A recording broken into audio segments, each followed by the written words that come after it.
ಮೊನ್ನೆೊಬ್ಬರು ತೀರಿದ್ರೆ ಗೊತ್ತೈತಿಲ್ಲೋ, ಸುಬ್ರತೋ ಸಹಾರಾ. 2,65,000 ಕೋಟಿ ಆಸ್ತಿ ಇರೋರು, ಹೆಂಡ್ತಿನೂ ಬರಲಿಲ್ಲ, ಇಬ್ರು ಗಂಡು ಮಕ್ಕಳು ಮಣ್ಣು ಕೊಡಕ್ಕೆ ಬರಲಿಲ್ಲ. ಏನು ಮಾಡೋದು ಜೀವನ ತಗೊಂಡು? ಏನು ಮಾಡೋದು? ಅಷ್ಟಿದ್ದು ಏನು ಮಾಡೋದು? ನಾ ಭಾಳ ಸಭೆಯಲ್ಲಿ ಹೇಳಿದ್ದೀನಿ, ಯಾರಿಗೆ ಎಲ್ಲಿ ಮಲಗಿದ್ರು ಸಂತೋಷವಾಗಿ ನಿದ್ದೆ ಬರ್ತದಲ್ಲ ಅವ ಅಂಬಾನಿಕ್ಕಿಂತನೂ ಶ್ರೀಮಂತ. ಎಲ್ಲಿ ಮಲಗಿದ್ರು ಹಾಸಿಗಿರ್ಲಿಲ್ಲ ಅಂದ್ರು ಮುಂಜಾನೆ ಒಂದು ಅರ್ಧ ಕೆಜಿ ಉಪ್ಪಿಟ್ಟು ಯಾವ ತಿಂತ ನೋಡ ಅವ ಟಾಟನ್ಕಿಂತ ಶ್ರೀಮಂತ. ಊಟನ ಹೋಗೋಲ್ದು ಯಾರಿಗೆ. ಮಧ್ಯಾಹ್ನಕ್ಕೆ 4-5 ರೊಟ್ಟಿ ಯಾರು ತಿಂತಾರಲ್ಲ ಅವರು ಎಲ್ಲರಿಗಿಂತ ಶ್ರೀಮಂತರು. ಆಮೇಲೆ ಯಾರಿಗೆ ಭಯವೇ ಇಲ್ಲವೇ ಜೀವನದಲ್ಲಿ, ಯಾರ ಬಗ್ಗೆಯೂ ಭಯ ಇಲ್ಲಲ್ಲ ಅವ ಎಲ್ಲರಿಗಿಂತ ದೊಡ್ಡ ಶ್ರೀಮಂತ. ಬರೀ ಭಯದೊಳಗೆ ಬದುಕಾಕತ್ತಾರ. ಅಲ್ಲಿ ಭೂಕಂಪ ತಂತ್ರಿ ಧಾರವಾಡಕ್ಕಾದ್ರೆ ಹೆಂಗ? ಏನಾಗಬೇಕು ಆಗ್ತದೆ, ಆಗದು ಬಾರದು, ಬಪ್ಪದು ಬಪ್ಪದು ತಪ್ಪದು. ಆಧ್ಯಾತ್ಮಿಕ ವಿಚಾರ ತಿಳ್ಕೊಂಡ್ರೆ ಏನಾಗಬೇಕು ಅದಾಗತ್ತೆ. ಅದಾದ್ರೆ ಏನು ಸಂಬಂಧ ಇಲ್ಲ. ಶರಣರು ಹೇಳಿಬಿಟ್ರೆ ಮರಣವೇ ಶರಣರಿಗೆ ಮಹಾನವಮಿ ಅಂತ ಹೇಳಿದೆ. ಸಾಯ್ಲಿಕ್ಕೆ ಯಾರು ಸಿದ್ಧಿರುವುದಿಲ್ಲ, ಅವ್ರು ದುರಾಸೆ ಇರೋರು ಮಾತ್ರ ಸಾಯಂಗಿಲ್ಲ. ನಾನೇ ಇದ್ದು ಬಿಡ್ಬೇಕು ಈ ಧಾರವಾಡದಾಗಂತೆ, ನಾವಿಲ್ದ ಮಣಿ ನಡೆಯಂಗಿಲ್ಲ ಅಂತಿರ್ತಾರೆ. ಅವ್ರು ಇಲ್ದಾಗ ಎಷ್ಟು ಆರಾಮಿರ್ತಾರೆ ಅಕ್ಕವ್ರು, ಅದು ಗೊತ್ತೇ ಇರಂಗಿಲ್ಲ.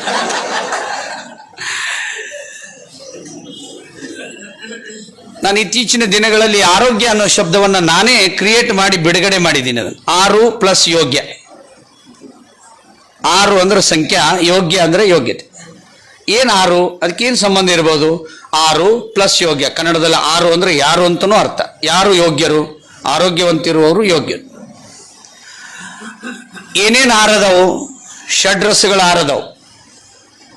ನಾವೇನು ತಿಂತೀವಿ ಅದ್ರಾಗ ರಸ ರುಚಿ ಇರೋದು 6. ಅದಕ್ಕಿಂತ ಹೆಚ್ಚು ಯಾವುದೂ ಇಲ್ಲ. ಇವ್ರು ಏನೇನೋ ಮಾಡಿ ಬೇರೆ ಥರ ಮಾಡಿರ್ತಾರೆ, ತಲೆ ಕೆಟ್ಟು ಹೋಗುವಂಥ ರುಚಿ. ಅದರ ಮೂಲ ಇರೋದು 6 ಷಡ್ರಸಗಳು. ನಮ್ಮ ಅಡುಗೆ ಮನೆಯಲ್ಲಿ ಕೆಂಪು ಉಪ್ಪು ಹೋಗಿದೆ, ಸೈಂಧವ ಲವಣ ಹೋಗಿದೆ, ವೈಟ್ ಸಾಲ್ಟ್ ಬಂದಿದೆ. White salt is nothing but white poison ಅಂತ WHO ಆರೋಗ್ಯ ಸಂಸ್ಥೆ ಹೇಳಿಬಿಟ್ಟಿದೆ. ನಿಧಾನವಾಗಿ ಎಲುಬು ಕೊಳೆಯುವ ರೋಗ, ಮಾಂಸ ಹೀನತೆ ಆಗೋದು ರೋಗ, ಮತ್ತು ಮಾಂಸಖಂಡ ದುರ್ಬಲ ಆಗೋದು, ಸೊಂಟ ನೋವು, ಬೆನ್ನು ನೋವು, ಕಣ್ಣು ಮಂದಾಗುತ್ತೆ. ಅದಕ್ಕೆ ಸೈಂಧವ ಲವಣಕ್ಕೆ ನಮ್ಮ ಭಾಗದಲ್ಲಿ ಶರಣರ ಉಪ್ಪು ಮತ್ತು ಉಪವಾಸದ ಉಪ್ಪು, ಪಂಡ್ರಪುರ ಸಂತರ ಉಪ್ಪು ಅಂತ ಕರೀತಾರೆ ಕೆಲವು ಊರಲ್ಲಿ.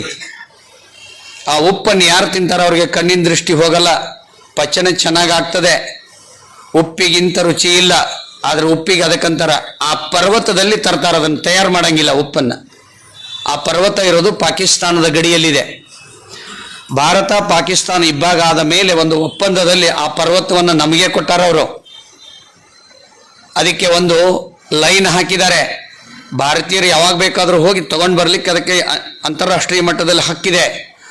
ಆ ದೇಶದವ್ರು ಯಾರು ಆ ಉಪ್ಪನ್ನು ಮುಟ್ಟಂಗಿಲ್ಲ, ಆ ಕಡೆ ನೋಡಂಗಿಲ್ಲ. ಯಾಕಂದ್ರೆ ಅದನ್ನು ತಿಂದ್ರೆ ಒಳ್ಳೆಯವ್ರು ಹಾಕಾರಂತ, ಅದಕ್ಕೆ ತಿನ್ನಂಗಿಲ್ಲ ಅಂತ ಅವರು. ಸೈಂಧವ ಪರ್ವತ ಮತ್ತು ಪದರ್ಲವನ ಪರ್ವತ 2 ಅಕ್ಕಪಕ್ಕದಲ್ಲೇ ಇದೆ. ಅದು ಎಷ್ಟು ವರ್ಷ ತೆಗೆದ್ರೂ ಅದು ಕಡಿಮೆ ಆಗಿಲ್ಲ. ಎಷ್ಟು ಬೇಕಾದಷ್ಟು ತಗೊಂಡ್ಬರ್ತಾರೆ ಗಡಿಯಲ್ಲಿ, ಗುಜರಾತ್ ಗಡಿನಲ್ಲಿ. ಅದು ದಾರಿಯಲ್ಲಿ ಹಾಕಿರ್ತಾರೆ. ಇಲ್ಲಿರೋರು ಅದ ಉಪ್ಪಿನಾಗ ಬಿಳೆ ಉಪ್ಪು ಕುಡಿಸಿ ಸೈಂಧವ ಲವಣ ಅಂತ ಮಾರ್ತಾರೆ. ಕಲಬೆರಕೆ ಮಾಡೋದ್ರಲ್ಲಿ ನಮ್ಮವರು ಜ್ಞಾನಪೀಠ ತಗೊಂಡಾರೆ ಕೆಲವರು. ಒಂದೇದ್ದು, ನಮ್ಮ ಅಡಿಗೆ ಮನೆಯಲ್ಲಿ ಉಪ್ಪು ಬದಲಾಗಬೇಕು. ನಾನು ಆಗಲೇ ಹೇಳಿದ್ನಲ್ಲ, ಕ್ಯಾನ್ಸರ್ ಗುಣ ಆಗಿದೆ ಅಂತ ಹೇಳಿದ್ರು, ಇದೇ ವಿಷಯಕ್ಕೆ ಗುಣ ಆಗಿದೆ ಅಂತ. ಇದೇ ವಿಷಯ, ಮತ್ತೇನು ಮಾಡಿಲ್ಲ. ಸೈಂಧವ ಲವಣ ಉಪ್ಪು ಅಡಿಗೆಗೆ ಹಾಕಬೇಕು, ಅಥವಾ ಸಾನೆಕಟ್ಟ ಕೆಂಪು ಹರಳು ಉಪ್ಪನ್ನು ಹಾಕಬೇಕು. ಎಲ್ಲಕ್ಕಿಂತ ಒಳ್ಳೆಯದು ಸೈಂಧವ ಲವಣ ಉಪ್ಪು. ಖಾರವನ್ನು ನಾವು 1850ನೇ ಇಸ್ವಿಗಿಂತ ಮೊದಲು ನಮ್ಮ ದೇಶದಲ್ಲಿ 90 ಭಾಗ ನಾವು ಕಾಳುಮೆಣಸು ತಿಂತಿದ್ವಿ. ಅವ್ರು ಮೆಣಸಿನಕಾಯಿ ತೊಗೊಂಬಂದು ನಮ್ಮ ಬಾಯಾಗಿಟ್ಟು ಕಾಳುಮೆಣಸು ತೊಗೊಂಡೋದ್ರು.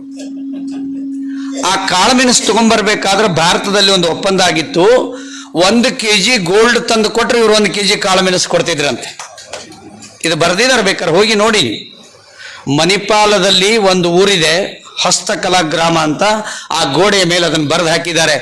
ಕಪ್ಪು ಬಂಗಾರ ಅಂದ್ರೆ ಕಾಳುಮೆಣಸು ಅಂತ ಹೇಳ್ತಾರೆ. ಕಾಳುಮೆಣಸು ಯಾರು ತಿಂತಾರೆ ಅವ್ರಿಗೆ ಜೀವಮಾನ ಕ್ಯಾನ್ಸರ್ ಬರೋದಿಲ್ಲ. ಯಾರು ತಿನ್ಬೇಕು? ಮನೆ ಕೆಲಸದಾರಿಗೆ ತಿನ್ನಿಸ್ಬೇಡ್ರಿ, ನಾವು ತಿನ್ಬೇಕು. 3 ಕಾಳುಮೆಣಸು ದೇಹದಲ್ಲಿ ಹೋದ್ರೆ ಕ್ಯಾನ್ಸರ್ ಬರಲ್ಲ. ನಾವೆಲ್ಲರೂ ಕಾಳುಮೆಣಸು ತಿಂತಿದ್ವಿ. ಈಗಲೂ ಕೇರಳದಲ್ಲಿ ಕಾಳುಮೆಣಸು ಜಾಸ್ತಿ ತಿಂತಾರೆ, ಅಲ್ಲಿ ಕ್ಯಾನ್ಸರ್ ಸಂಖ್ಯೆ ಕಡಿಮೆ ಇದೆ. ಒಣ ಮೆಣಸಿನಕಾಯಿ ತಿಂದ್ವಿ, ಆಮೇಲೆ ಹಸಿ ಮೆಣಸಿನಕಾಯಿ ತಿಂದ್ವಿ, ಗಿಡ್ಡ ಮೆಣಸಿನಕಾಯಿ ತಿಂದ್ವಿ. ಈಗ ಸ್ಪ್ರೇ ಮಾಡಿ ತಿನ್ನಾಕತ್ತೀವಿ. ಖಾರದ್ದು ಒಂದು ಇನ್ಸೆನ್ಸ್ ಬಂದಿದೆ, ಅದನ್ನು ಹಾಕ್ಲಿಕ್ಕತ್ತೀವಿ. ಕಾಳುಮೆಣಸು ಯಾರಾದರೂ ಕದ್ರೆ ಅವಾಗ ಒಂದು ಕಾನೂನು ಇತ್ತು, ಅವ್ರ ಬಲಗೈ ಕಟ್ ಮಾಡಿದ್ದು ಚಿತ್ರ ಇದೆ ಅಲ್ಲಿ ಮಣಿಪಾಲದಲ್ಲಿ. ಕುರುಕುಮಿನ್ ಹೇರಳವಾಗಿರೋದು ಕಾಳುಮೆಣಸಿನಲ್ಲಿ. ಬಂಧುಗಳೇ, ನಮ್ಮ ಮನೆಯಲ್ಲಿ ಇನ್ನು ಮುಂದೆ ನಾವು ಮೆಣಸಿನಕಾಯಿ ಜೊತೆಗೆ ಪ್ರತಿನಿತ್ಯ ಒಗ್ಗರಣೆ ಹಾಕುವಾಗ ಕಾಳುಮೆಣಸು ಹಾಕಿ ಅಡಿಗೆ ಮಾಡ್ರಿ. ಒಗ್ಗರಣೆ ಹಾಕಿದ್ರೆ ಇಲ್ಲೇನು ಅರೆಸ್ಟ್ ಮಾಡಲ್ಲ, ಅಮೆರಿಕದಾಗ ಅರೆಸ್ಟ್ ಮಾಡ್ತಾರಂತ. ಒಗ್ಗರಣೆ ಹಾಕಿಬಿಟ್ರೆ ಆ ಉಳಿದ ಮನೆಯವ್ರಿಗೆಲ್ಲ ಅಲರ್ಜಿ ಬಂದ್ಬಿಡ್ತದಂತ, ಮೈ ಕೆರೆತ. ಮೊನ್ನೆ ಒಬ್ಬ ಕರ್ನಾಟಕದಾಗ ಹಾಕಿಲ್ಲ ಅರೆಸ್ಟ್ ಮಾಡಿಬಿಟ್ರು. ರೊಟ್ಟಿ ಮಾಡಿದವ್ರನ್ನ ಅರೆಸ್ಟ್ ಮಾಡ್ಯಾರ, ಅದಕ್ಕೆ ಈಗ ಲಟ್ಸಾಕತ್ ಬಿಟ್ರ. ರೊಟ್ಟಿ ತಟ್ಟಿ ಮಾಡಿದ ರೊಟ್ಟಿ ತಿಂದರೆ ರಟ್ಟೆ ಗಟ್ಟಿ ಆಗುವುದು ಅಂತ ಹೇಳ್ತಾರೆ. ಜೋಳದ ರೊಟ್ಟಿ ತೋಳು ಬಲು ಗಟ್ಟಿ, ರಾಗಿಯ ರೊಟ್ಟಿ ಹೊಟ್ಟೆ ಬಲು ಗಟ್ಟಿ, ಸಜ್ಜೆಯ ರೊಟ್ಟಿ ಕಾಲು ಬಲು ಗಟ್ಟಿ ಅಂತ ಬರೆದಾನೊಬ್ಬ. ಜೋಳವ ತಿಂದವನು ತೋಳ್ಬಲನಾಗುವನು, ರಾಗಿ ಉಂಡವನು ಯೋಗಿ ಆಗುವನು, ಗ್ಯಾರಂಟಿ ಕೊಟ್ಟ ಅಕ್ಕಿ ತಿಂದವನು ಹಕ್ಕಿ ಅಂತ ಆಗುವನು ಸರ್ವಜ್ಞ. ಈಗ ಸರ್ಕಾರ ಅಕ್ಕಿ ಕೊಟ್ಟದೆ, ಇನ್ನು ಮುಂದಿನ ಸರಿ ಅನ್ನನ ಮಾಡಿ ಕೊಡ್ತಾರಂತೆ. ಆಯಾ ಓಣ್ಯಾಗ ಒಂದು ಅನ್ನ ಮಾಡಿಬಿಡುದು, ಇನ್ನೊಂದು ಪಾರ್ಟಿ ಬಂದ್ರು ಬರ್ಬೋದು, ನಾವು ಉಣಿಸ್ತೀವಿ, ನೀವು ಸುಮ್ಮನೆ ಧಾರಾವಾಹಿ ನೋಡಿ ಸತ್ತು ಹೋಗ್ಬಿಡ್ರಿ ಅಂತೇಳಿ. ಅದಕ್ಕೂ ಓಟ್ ಹಾಕಿದ್ರು ಹಾಕ್ಬೋದು ನಮ್ಮ ಲಜ್ಜೆ ಸಮಾಜ. ಅದಕ್ಕಾಗಿ ಖಾರದಲ್ಲಿ ಕಾಳುಮೆಣಸು ಬಳಸಬೇಕು. ಎರಡಾಯ್ತು. ಮೂರನೇದ್ದು ಹುಳಿನ ಹೆಚ್ಚು ನಿಂಬೆಹಣ್ಣಿನ ಹುಳಿ ತಿನ್ಬೇಕು. ನನ್ನ ವಿಡಿಯೋ ನೋಡ್ರಿ. ಕೀಮೋ ಯಾರು ಮಾಡಿಸ್ಕೊಂಡಿರಿ, ಬಿಸಿನೀರೊಳಗೆ ಅರ್ಧ ನಿಂಬೆಯನ್ನು ಹಾಕಿ ಕುಡೀರಿ. ಕೀಮೋ ಮಾಡಿಸೋ ಅವಶ್ಯಕತೆ ಇಲ್ಲ ಅಂದಿನಿ. ನನ್ನ ಹತ್ರ ಬಂದವರು ಯಾರೂ ಕೀಮೋ ಮಾಡಿಸ್ಕೊಳ್ಳಲ್ಲ. ಒಂದು ಕೀಮೋಗೆ 30,000, 40,000, 50,000. ನಿಂಬೆಹಣ್ಣಿಗೆ ಸಂಜೀವಿನಿ ಫಲ ಅಂತ ಹೇಳಿದ್ದಾರೆ, ಅದನ್ನು ಬಿಸಿನೀರಿಗೆ ಹಾಕಿ ಕುಡಿದ್ರೆ ಕೀಮೋ ಮಾಡಿಸ್ಕೊಳ್ಳೋ ಅವಶ್ಯಕತೆ ಇಲ್ಲ. ದಾಖಲೆ ತೋರಿಸ್ತೀನಿ ನಾನು. ಇಷ್ಟು ಹೇಳಿದ್ರು ಮೀಡಿಯಾದವ್ರು ನಮ್ಮನ್ನು ಕರೆಯೋದಿಲ್ಲ. ಹರಿದು ಪ್ಯಾಂಟ್ ಹಾಕೊಂಡಿರ್ತಾಳಲ್ಲ, ಹಾಕಿದ್ 2 ತಾಸು ಇಂಟರ್ವ್ಯೂ ಮಾಡ್ತಾರೆ. ಭಾಳ ಹರಿದಿತ್ತಂದ್ರೆ ಸಿಕ್ಕಾಪಟ್ಟೆ ಇಂಟರ್ವ್ಯೂ ಮಾಡ್ತಾರೆ. ಆಕೆ ದೌಡ್ ಬಿಡಂಗೇ ಇಲ್ಲ.